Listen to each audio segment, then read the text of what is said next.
আদা পানি সারাদিনে 2 থেকে 3 বার পান করা নিরাপদ এবং উপকারী হতে পারে।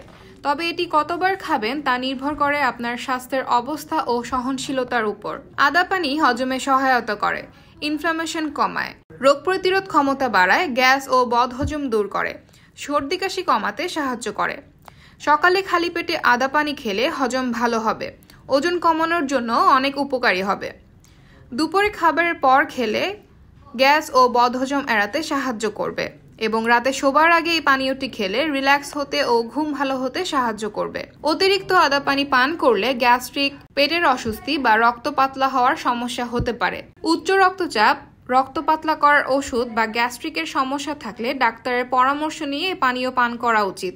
গর্ভবতী বা বুকের দুধ খাওয়ানো মায়েদের জন্য অতিরিক্ত আদা এড়িয়ে চলা উচিত। তাই দিনে 2 থেকে 3 বার এই পানীয়টি পান করা ভালো, তবে শরীরের প্রতিক্রিয়া বুঝে খাওয়া উচিত।